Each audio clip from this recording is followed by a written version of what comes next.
Welcome. What is up? Welcome to the Mixer. I am your host, RC. I was joined by Jeff. I am joined by Jeff, my buddy here. Jeff, how you doing? I'm doing good. Sorry, had to let one of the dogs out real quick. It's all good. It's all good. I hear people love their barking on the, right directly in their ears. As they should. It's part of the charm of our production value. So we are your Mixer hosts. You can find us on iTunes, YouTube, Spotify, all the usual places. You could also find us on the social channels at FCY Mixer. Give us a follow. Send us a comment. Tell comment on Jeff's dogs. Maybe they probably want more dog content than our content, but anywho, this is us. So, week 6 of the NFL, and yeah, let's get into it. Let's start with this week's tilts. Jeff, do you have any tilts this week? I don't. It's been a good week. Oh man, it must be nice living your life. Well, yeah, when you're the worst team in a fantasy league and then you beat down on your co-host, it makes for a good week. Well, I mean, I got to give back where I can. Especially when you call your shot. Yeah. I mean, sometimes you just got to tip your hat. So you got the better of me. We'll get into how our teams played out in a little bit. But of course, I have stuff I'm tilting because shit always seems to be happening. Number one, my bet sucked. Mainly because I was heavy on the Packers. I did not know how that game was a pick, and the Bucs defense showed up. The Packers got out to an early 10-0 lead. It looked like they were just gonna walk and cruise, but then they got smoked. So ripped a lot of tickets for me, unfortunately. Yeah, that's rough. Do not take betting advice from me. If you learn anything from listening to us here, do not listen to my betting advice. That being said, we have plenty of betting advice coming on later on here. Anywho, my other tilt, my ongoing tilt, Rob versus Time, the battle against my body continues, or my body's battle against me continues. And how old are you now? You're what, 33? Yeah, I'm 33. Okay. I mean, it must be nice for you being, Gen Z or whatever. Yeah, but 32. Exactly. I remember I was spry at 32, man. I'm telling you, the calendar flipped, and I don't know what happened. But in the past year, I got some vitamins. I got glucosomine, biotin for healthy hair, vitamin D, magnesium. I've had to get 2 ergo pillows because of my neck. I got an ass cushion that I'm sitting on right now. I got a footrest. I got ergo flip-flops. Do you know how much ergo flip-flops cost that aren't Crocs? I'm going to go $100. Okay, it wasn't that much. It was like $70, but still. I started doing yoga the last week because there you go. I can't lift and I can't run. I've increased rest days. I've stopped drinking. And I'm finally starting to make some progress. I think I've turned the corner on this. There you go. I got some knee compression knee sleeves coming, so that should give me some stability running. Okay, Matt. However, I feel like I'm giving in to the simulation's desire to turn us into biobots by getting those knee compression sleeves. Like I'm becoming somewhat more mechanical, having to rely on other equipment to stay upright. Yeah, I mean, is this what the machines want? You're giving in to the simulation. Yeah, I know. So, I mean, like, how do I combat that? Like, I mean, I think you're on the right track. I think the yoga, for vitamin D, you could just get out and get in the sun. You don't necessarily have to take a vitamin for that. But I'm running a podcast and I have a child, so. Take your child outside. Put one of those little daddy things on. Carry her on the front. The air is also poison. Well, throw a mask on. Do you not listen to our podcast? I mean, I do, but I also go outside still. Good point. Yeah, I mean, we get outside, but the vitamin D, it's But I actually think you're on the right track with the yoga. I think that's a big one. You do that, stretch. Yeah. I read somewhere that the vitamin D helps with the T levels. So, we are a high T podcast, so I gotta keep that going. Don't look at our fantasy teams though, because you won't know we're high T by doing that. Hey man, my team's okay. My team's top half. I meant the high T way to draft was to go like 4 straight running backs this year. That was all over Twitter. Good point. Yeah. Yeah, and I have like a running back and a half. So, anywho, that is, I mean, those are my tilts. But simulation, I'm on to you. I'm on to you trying to, to sell me even more equipment. So just stay on your side of the road. Okay. I'll deal with you when the time comes. There you go. Let's get into the NFL, shall we? Let's do it. First note, my bets suck. We already went over that. Second note, Atlanta finally got a win. They look good.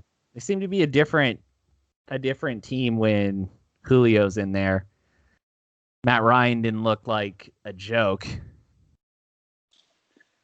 Yeah, this is I mean, it's the difference between having a number one, like a clear cut, like top end number one wide receiver versus not, right? Like their offense when Julio's out there, really, really good. Offense when Julio's not out there. And I'm a Calvin Ridley fan. I wasn't as much when he came out of college because he was older and all that, but he's not bad. But I think, he hasn't been the healthiest guy this year, although he's played in every game. But I think you can see the difference between like a Julio and a Calvin Ridley, right? Like Julio's top end wide receiver 1, Ridley's like bottom wide receiver 1, good wide receiver 2. Yeah. I think Julio when healthy is the best wide receiver in the NFL, even though he's getting up there. Yeah, I mean, it's hard to – I mean, he's the only wide receiver in history to have like 4 or 5 straight years of 1,400 yards, something like that. I think Michael Thomas maybe passed him, but for a long time, Julio was averaging the most like yards per game in history as a wide receiver. It's hard to argue against Julio being the best wide receiver of the last, 5-10 years, even with guys like Antonio Brown, DeAndre Hopkins. He kind of came at the end of the Megatron era, but Julio's up there with all those guys. Yeah, hopefully he can stay healthy. He got in the end zone twice. Not his forte, getting in the end zone, unfortunately. I got him on one team. I tried to trade for him in our home league, but it wasn't taking. I ended up getting Devontae Adams instead, but it didn't really work out this week. Hopefully over the rest of the season it works out. But the Falcons win big. They get their first win. They destroyed the Vikings 40-23. On the other side of the ball, another young receiver, Justin Jefferson, has been tearing it up. And this has kind of been tilting me, Jeff, going into my prep for this season. Mm-hmm. I wanted to target Justin Jefferson because LSU, go Tigers. And I thought he had similar make to Keenan Allen. Okay. And, Stephon Diggs left, so there's those targets missing. I thought Kirk Cousins, while not a great quarterback, has been able to sustain 2 top-end receivers, at times at least. So I thought he'd be a good value. And then drafting, he was going pretty early. He was going middle rounds, like 8th or 9th round. And I just thought it was too high, because with those rookies, you don't, especially wide receivers, you don't really know how much playing time they're going to get. Right. I mean, I think of the same team like Laquan Treadwell, although they had Diggs and Thielen there. Diggs and Thielen, and did they have a different coach? I feel like they've had the same coach for a while. Yeah, I But think I have the same one. either way, like Laquan Treadwell didn't see the field at all, and they spent a pretty high draft capital on him. Right. So I thought, middle rounds, even though I'm high on this guy, he's not worth, he's not worth targeting when I could get some of the other guys that were going later. Like Van Jefferson was one of the guys that I went after Yeah. who's on the Rams who hasn't done shit. But I thought he could pull it off, and then like Brandon Ayuk, he was going pretty late in drafts too. So Right.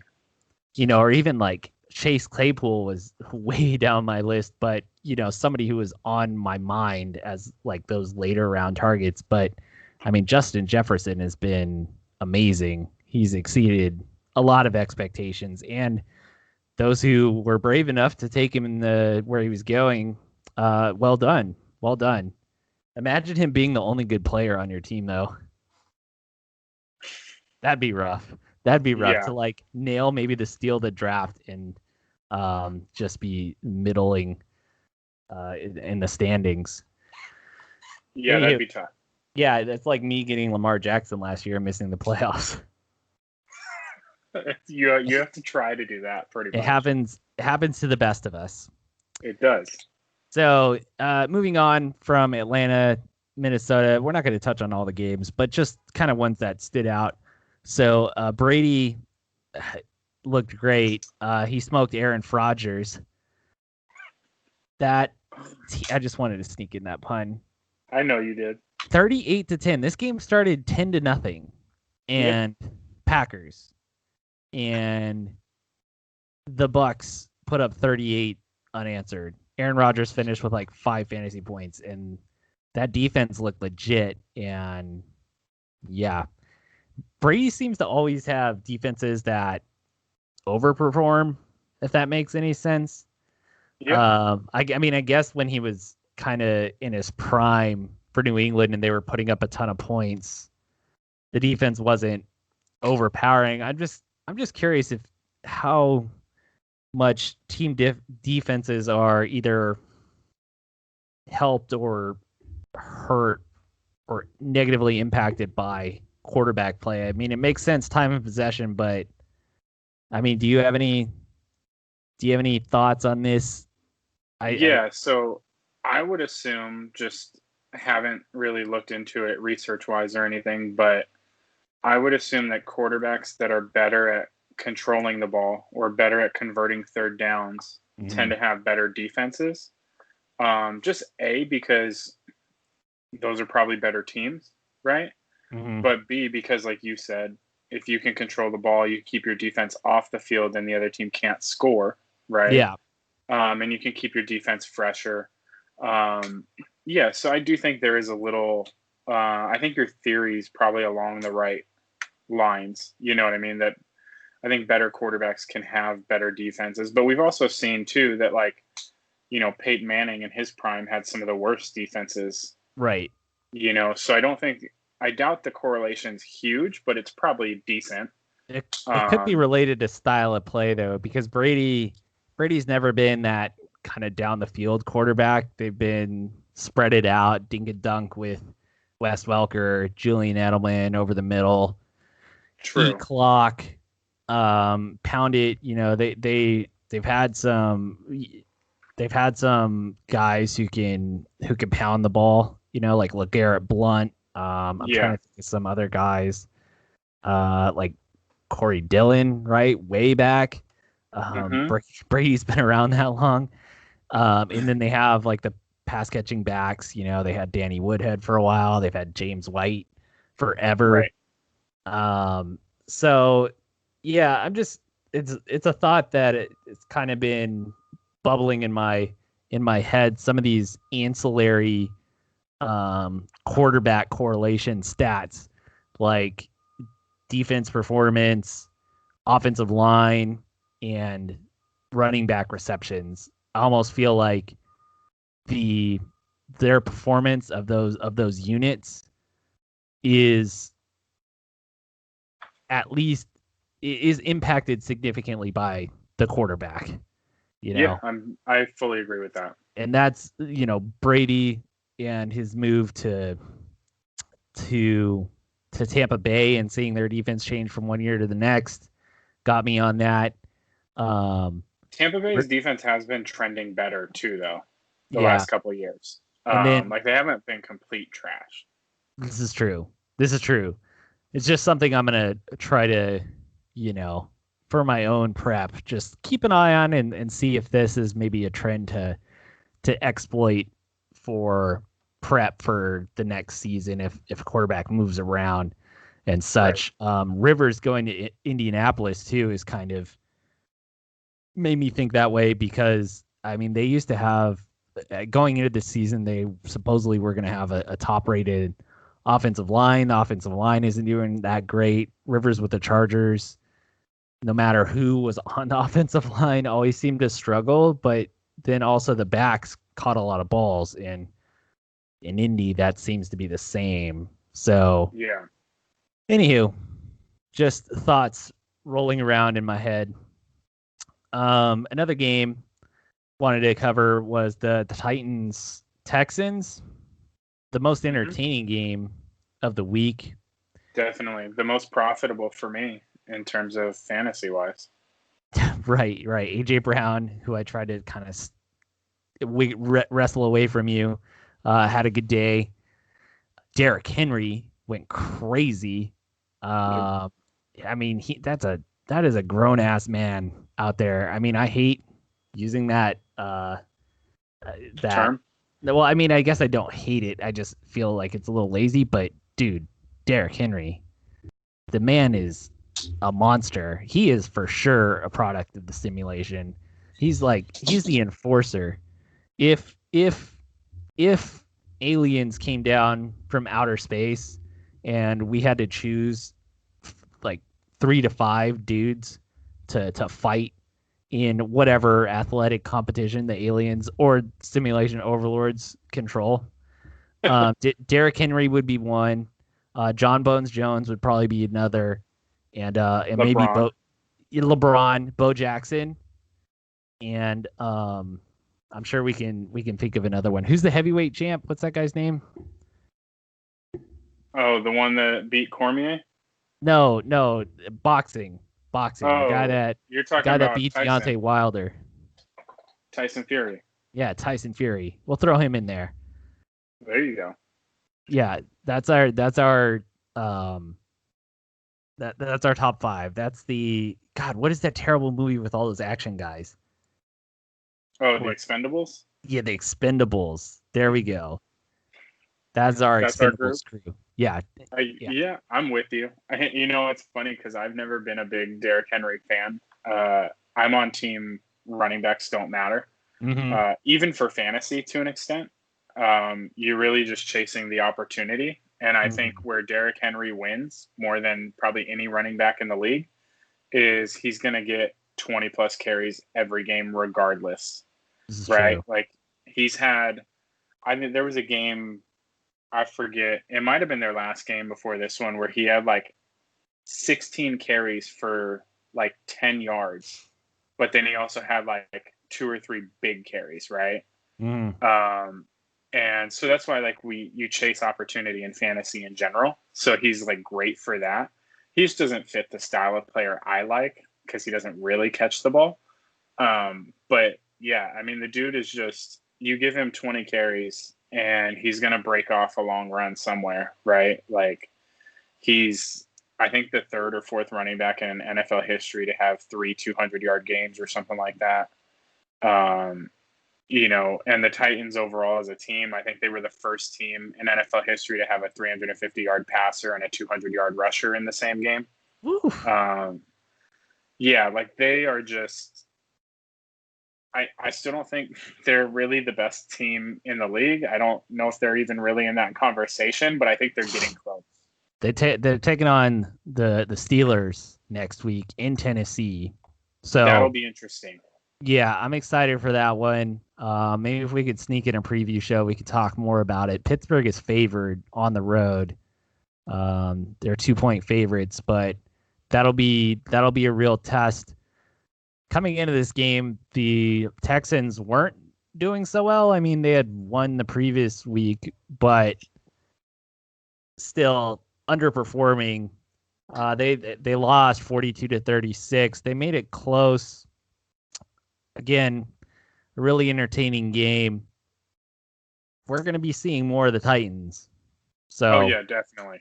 Keep. I mean, they're in contention, especially if they win this week, to get that number 1 overall seed, right? Yeah. So Vrabel, I mean, probably the highest T guy in the NFL with the highest high T running back. exactly. But he seems to be, a little savvy. He what did he do? He sent an extra defender into the huddle so that basically it wouldn't take as much time off the clock. And this is the second year he's done that in a row where he's done some situational awareness, but in using kind of penalties to his advantage as far as clock management goes.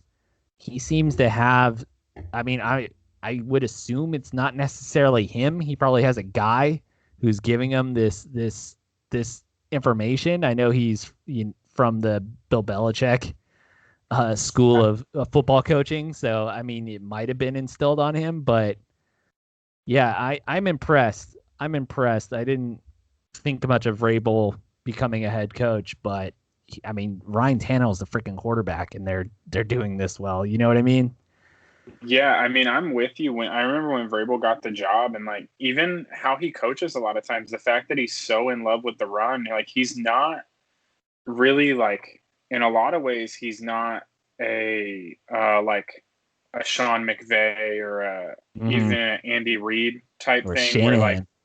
or Shanahan, where they're on like the precipice of analytics, and Right. like analytics pretty much say you should throw the ball like 75% of the time, right? Uh-huh. But he's not there in that way, but he's ahead of those guys in like the game sense way, right? Like, which I think he probably got a lot of from Belichick, because Belichick used to do stuff like that all the time, where he would find ways to get extra plays or to, essentially like steal time, right? Which is what helps you win games. And isn't it kind of funny that the best coach Bill Belichick produced is one of his players and not an actual coach that he coached with? You know what I mean? Like, Yeah. Vrabel played for him for a long time and has probably been the best coach. Although Bill O'Brien was somewhat decent as an actual head coach. He was a terrible GM though. But yeah, I just find that kind of funny that like Vrabel was a player and is probably the best coach Belichick produced. That is interesting. We'll have to see if he has any other disciples come down the line, since he's not going to be around forever. Especially as evident by their performance against the Broncos. We won't really get into that, but anywho, moving on. So Joe Burrow let my lifelong Bengals fandom is sneaking in here. But Joe Burrow rebounds after a tough week 5 to make it competitive against the Browns. No, I'm getting this wrong. No, they played the Colts. They play the Browns next Browns week. This week. Yeah. My bad. They played the Colts. Yeah, right. The Colts. Sorry. Excuse me. And they covered, which I had, some bets on the Bengals, so that paid off at least. They were up 21-0, and then they end up losing 31-27. So the Bengals are right in my wheelhouse for terrible collapses. So that was great. Basically, I'm just calling out that this B team needs to step up. They need to put opponents away. Burrow's in his first year, so don't expect much. But it is a little worrying that they drop the game like this. I almost feel like I jumped the gun on declaring my love for Joe Burrow. However, Jeff, have you ever seen Stormship Troopers? That's the name of the movie, right? With the bugs. Yeah. So Mhm. I'm reminded of whoever the main character was. Do you know who the main actor was? I should have done research on this prior to bringing it up as a topic. I don't know. He's fairly famous, though, I believe, right? Is he? Was it like? I feel like it's like Jason Dumal or something. Um, I don't know the guy's name. Casper Van Dien. No idea who he is. But anyway, so like his love interest is Denise Richards, right? Yeah. And Mhm. she's like the um chalk prospect, right? Right. Got the look, got the brains, seems loyal, and then I can't remember exactly what happens, but then the other girl, Dina, played by Dina Meyer. I'm looking at IMDb right now, so I don't even know who that is. She was like all about him, and he was not about her. And then Right. she ends up being the cool chick, like that's ride or die. And I almost feel like that's what happened with Joe Burrow and Justin Herbert. Like Justin Herbert went to the Chargers, right? And I was just, it's like that meme too, right? The guy walking with the girl and then he's like glancing over. And There you so like yeah, the girl that the guy is checking out is Joe Burrow, and then the girl who's with me is Justin Herbert, disgusted. And these last couple of weeks, it made me feel conflicted. I feel I have to look inward at myself I get. and take a real assessment. Yeah. No, I Like, definitely get it. who am I? Who am I? Who have I become? I'm jumping ship for a hotter piece of ass with Joe Burrow. It's also a little concerning because, Herbert's won like player of the week since he became the starter as like a AFC rookie. So like you're not even just jumping ship to the like hotter prospect, like you're leaving the hotter prospect Well, currently. no. So I mean, I no. Now I want to be taken back though. That's the thing. I mean, Justin Herbert went out there and I bought his jersey on the first quarter, which, by the way, something else I'm tilting is not going to deliver till like December 18th, which, I mean, Dang, yeah, it's my Christmas present to myself, I guess, but I won't be able to wear it for, for my B day. Um, that's rough. yeah, and I can't wear it during any of these pods. So thanks, NFL Shop. Um, so anywho, yeah, I'm trying to, again, it's just I don't know what it means exactly, but I need to check myself the next time something like that comes because Justin I Herbert's like, I can throw the ball 70 yards. I think you should sit down and pen Justin Herbert a nice apology letter, Yeah, and probably. hopefully he'll respond. And I mean, the guy, there's all kinds of pictures of him. He was a Charger fan as a kid. Yeah, He has a it's bowl cut and a Charger shirt, and it almost looks exactly like this one. It just has the straight, but it's like that shitty heather gray that mm, that gotcha. TV or t-shirt makers just so they can Love. slap any design on it because it's kind of universal. Yeah, Yeah, man. Yeah. So sorry, Joe Burrow, Denise Richards. You're gonna be you're my number two. You're my number two. I'm rolling with the loyal one for now. there you go. I'm sure that That's won't come to bite me. nice. But to Okay, get back moving to the on. I just actual wanted to get a game, real Stormship quick. Troopers reference in. So Hold on, real quick. To get back to the actual game, this is one thing I've talked to my dad about a lot. He's a Charger fan, and this relates to both the Chargers and the Bengals right now. mm-hmm. Is in a lot of ways, you're getting like the perfect season for both of these quarterbacks.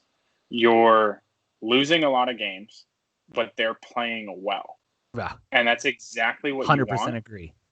because you don't want a pick in like the teens or the early 20s. You Right. want a top 10 pick with a Yes, young yes, yes. quarterback because then you can just stack good players, right?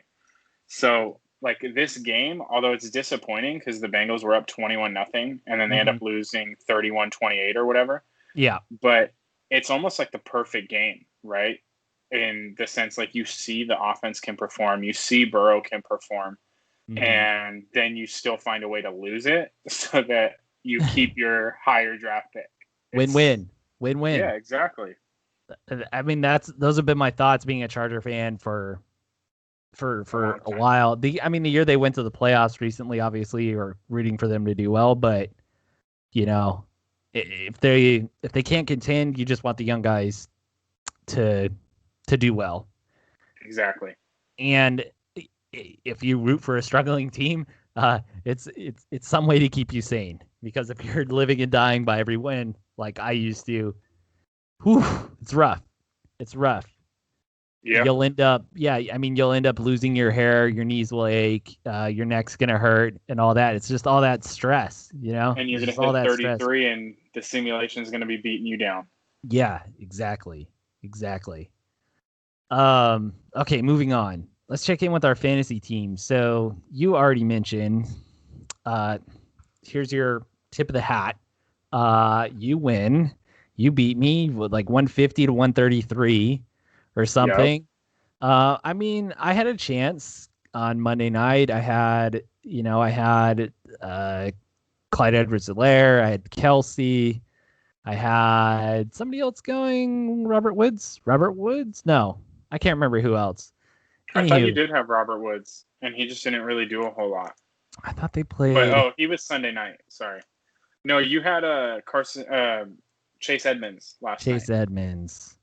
That's right. He did okay. Obviously, my RB2 slot can use some upgrading. I traded away Ronald Jones for Devontae Adams. The way my lineup would have worked out is I would have won if I didn't trade Ronald Jones. However, it's still an upgrade for my team. I ended up finishing third on the week in points. Yeah. You finished second, and the guy I traded Ronald Jones to, he was top scorer. So I'm not too worried about it. We get playoff spots based on points. Yes. So I'm upset that I didn't get the win. You have the leverage to talk smack now, but I'm not too upset about it. Yeah, this was broken clocks right twice a day. Am I right, Jeff? And I've hit my twice this year, so no, this was a big game for me in the sense of, like, I just needed a win, I needed points, like all that stuff. Not as big of a game for you, although, like, you still need points. You're in sixth right now, I think, total points. But for me, I just needed to get back on the right foot. And this week was the first week that I really had everyone healthy for the whole game. And even then, I lost Miles Sanders for the fourth quarter of his game after he'd already gone over 100 yards. And I probably lost him for this Thursday, from what I've read. So still didn't make it out of the week completely unscathed. But this was more of kind of what I expected from my team this year, in terms of like a week-to-week basis if everyone's healthy. But, we'll see. It's been a rough year overall. I was the second highest point scorer. So that was big because it brings me back into, like, we're 6 weeks in, we got 7 weeks left. I still have time to make up points, but I really need to start doing that, right? And so this week got me on that, like, roll. I think for you, it was also, neither one of us has a great record. I think you're 3-3 now. Maybe you're 2-4. I'm with 2-4. Okay, so we're both 2-4, but at least you're in a point spot where you're good. I'm trying to get there, but I think our teams are kind of getting healthy and getting right at the right time. Yeah. A lot of that, that league, the standings are really tight. The points are tight. The records are tight. A lot of people are 3-3. The team who was undefeated, I don't think they broke 100 this week. He barely broke 100. So it's anybody's game. It's just about peaking at the right time and making sure towards the end of the season you're in contention for a playoff spot. So, and I think that goes the same for a lot of leagues right now because of the injuries to big name players. You know, Devontae Adams, Michael Thomas, Christian McCaffrey, Saquon Barkley. You know, there isn't really this dominant force on anybody's roster, so a lot of teams are going to be in it. Right. So keep up, and if you have any questions, if you have any fantasy questions, it's not the main focus of this pod. However, it is our kind of main focus off the pod, if that makes any sense. So we're both pretty knowledgeable. Feel free to tweet at us or message us. Our Twitters are in the show notes, so give us a follow, and we will respond to with terrible advice. Now, I would say we're actually pretty solid fantasy football advice folk. Okay, so moving on. Let's talk some baseball. Yeah, we got the World Series game 1 tonight. So it's Dodgers, Rays. The Astros made it interesting in their series. They were down 3-0, and this one went to game 7 before the Rays finally put the Astros away. The Dodgers were down 3-1. Atlanta blows a 3-1 lead, which you just hate to see. You know, the Atlanta fans are still suffering from their 28-3 blown lead to the Patriots a few years ago. And now they missed the World Series, not being able to put this one away. Yeah, so, Atlanta's used to these 3-1, these big leads and then blowing them. Yeah. I mean, I saw somebody say, is there a more tortured fan base than Atlanta? It's like, come on, man. The Braves have won a few World Series, and the Falcons have won a Super Bowl, haven't they? Yeah, the Dirty Bird, the Dirty Bird year. So did they win it that year? I'm pretty sure they did.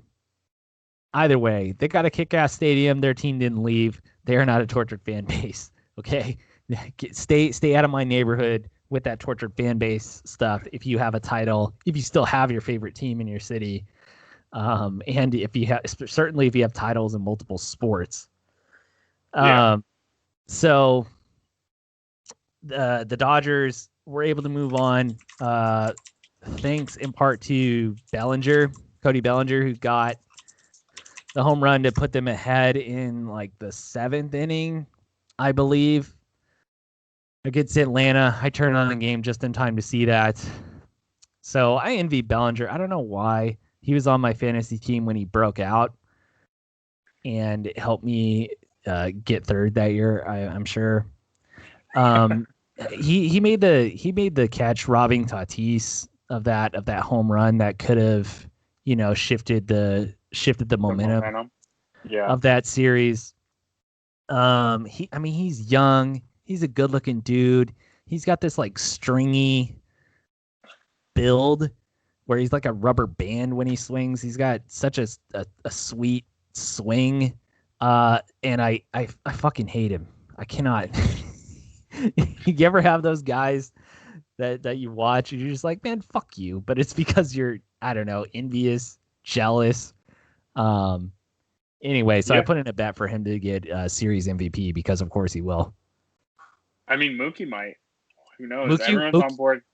Mookie was the favorite. I think he was like minus 700 or something. Oh, dang. Plus 700, and minus 700 would be a huge favorite. Bellinger is like plus 1,200 or something. Yeah. And then I also put in one for Renfroe on the other side. He's like plus 4,000, but Padres. How do you see this series playing out? Kershaw going to get a win? I mean, I hope so. I don't really have a care in the sense of who wins. My wife, my dad, a bunch of friends are huge Padre fans, so I'm kind of like, go Rays, right? Because I'd rather have them be happy. Mm-hmm. My wife did share with me today it's a brown and yellow Ray. Anna Ray. Yeah. Yeah, and I saw that one. has the pod and then it has the blue rays next to Yeah. it. So like I thought that was kind of cool. So I hope Kershaw wins 3 games in this series and the Rays win in 7.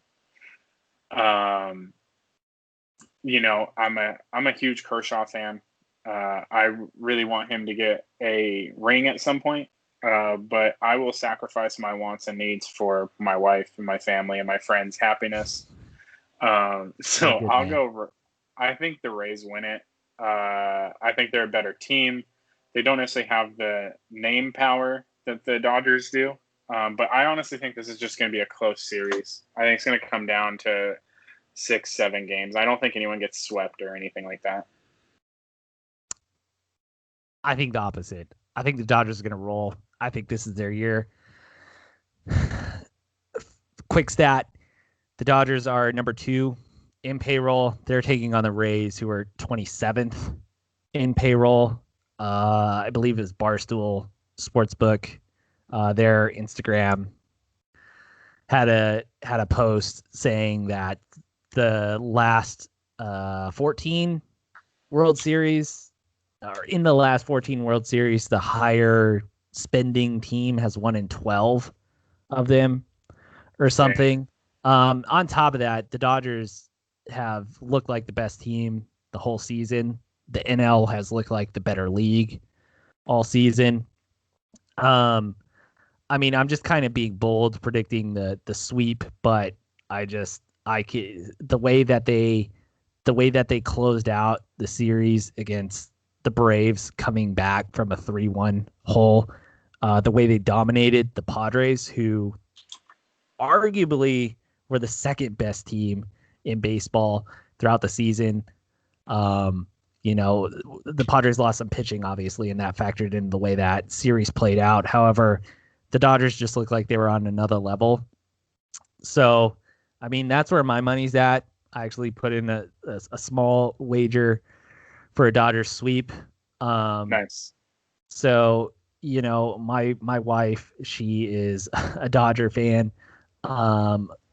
I will say I would like the Rays to win.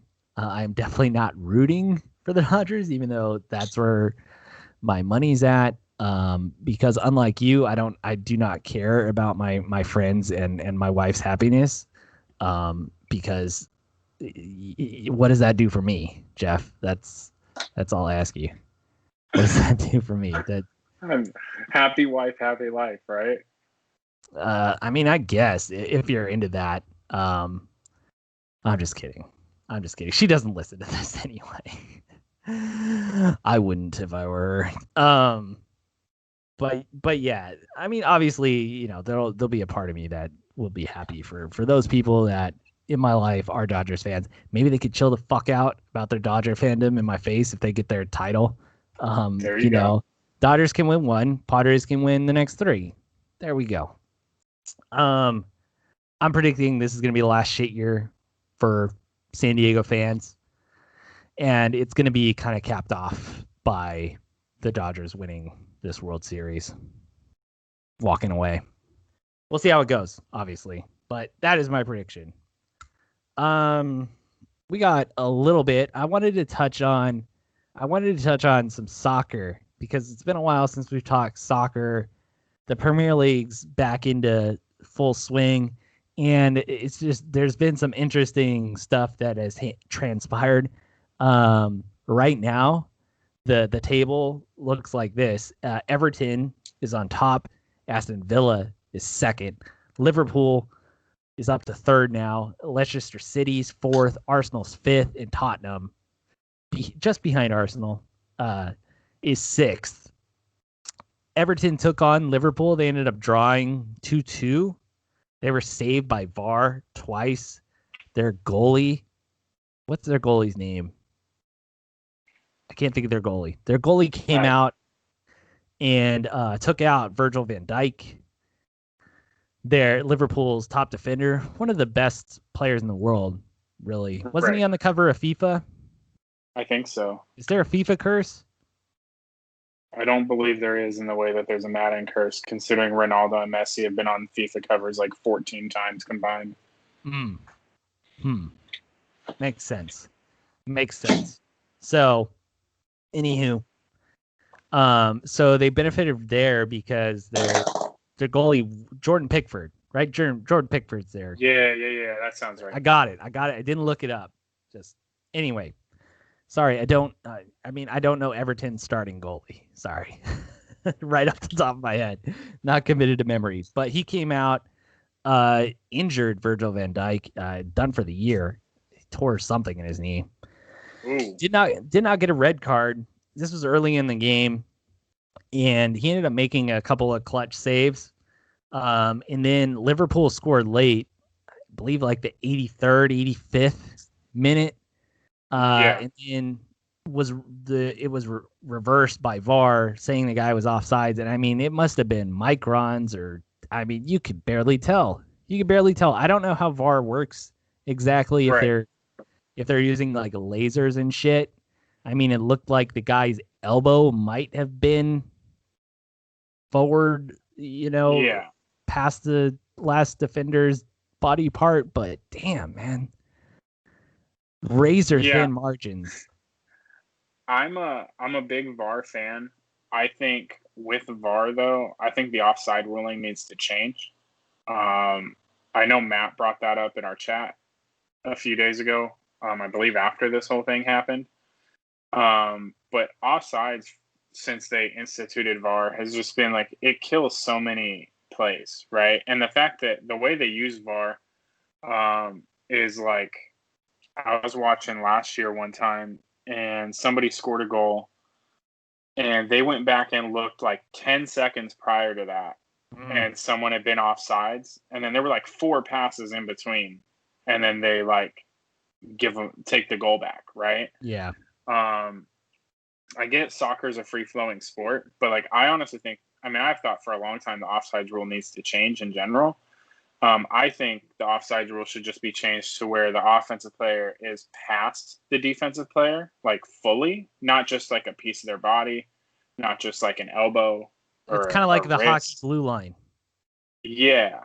Like I think they need to be all the way past, and that will just clarify it for everyone. It'll make it easier, right? Because like nobody knows in real time if a hand is passed. You know what I mean? But then you go back and you look at these VAR replays, and it's like, oh yeah, he was clearly offsides by a finger, and it's like, come on, is that really in the spirit of the game? Soccer seems to be behind the ball on this more so than baseball was as far as video review. The NFL implemented it late, I want to say late 90s, maybe early 2000s. Almost 20 years, right? And video review is just kind of emerging in a lot of soccer leagues. So they're going through kind of that awkward period where they're learning what works, what doesn't work. Baseball's still going through that a little bit. They implemented video review, within the last decade. I want to say it's been more than 5 years, but less than 10. Yeah. And there's still some issues with like ball strikes, that sort of thing. Right. So they'll get it right eventually. It's just it's weird. It's a talking point. Soccer always seems to have it. Well, I think the tough thing with soccer too that doesn't ever really get talked about is I think like a lot of these, like I know VAR, every league implements VAR, they decide whether they're going to do it or not. Mm-hmm. But I'm pretty sure the VAR rules are pretty much the same in every league, right? Like it was kind of like decided and then like everyone implements it. And once you implement it, like it's always the same kind of thing. And I think that makes it more difficult because you're dealing with like the 5 major leagues, which are just as big as any of the leagues out here, in a sense. And so you're asking essentially 5 times as many teams and people to like make these changes. So it's hard. I understand it, but I'm a fan of rules, especially in sports, just being black and white. It either is or it isn't. I don't like in betweens. You know what I mean? I'm also a fan of soccer as a free-flowing game, and I don't think VAR should be used to look back 5, 10, 20 seconds. I think like VAR should be used like a call is made, Yeah. and then we can go to VAR and verify the call. You know what I mean? And even if that means calling a few more offsides, right, and not letting the play go on, right, I'm okay with that to get the call right. I'm not okay with putting a goal on the board and then something that happened 20 seconds ago getting the goal taken off the board. You know what I mean? Yeah. I hear so you. I definitely think there needs to be something changed there. Hopefully they get that working in a more efficient manner, more accurate. So we get truer outcomes. That's what we want. Yeah.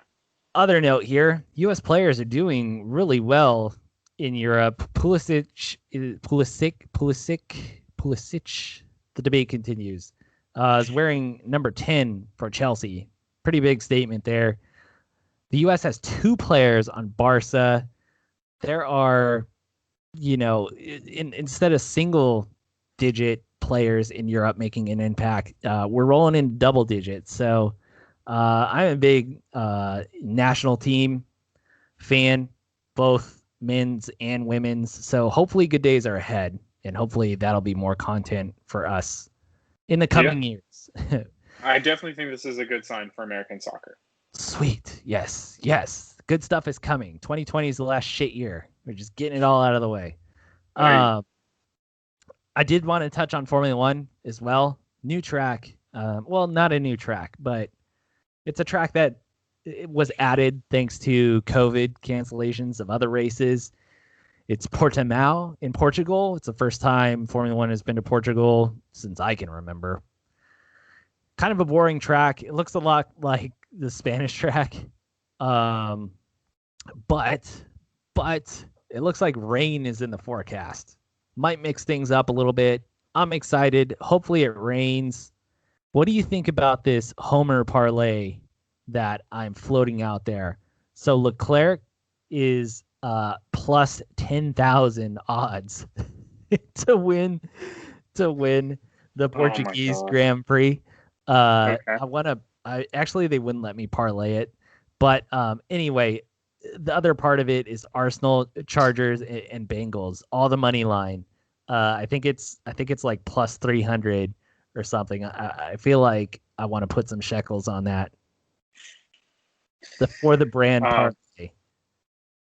I mean, like, I think it's a great opportunity, but I'm not a huge fan of it, especially doing it on the money lines. Well, that's why I'm gonna do it. But I think it would be interesting. It'd be fun if it hit. So why not just throw like a few bucks on it and then go.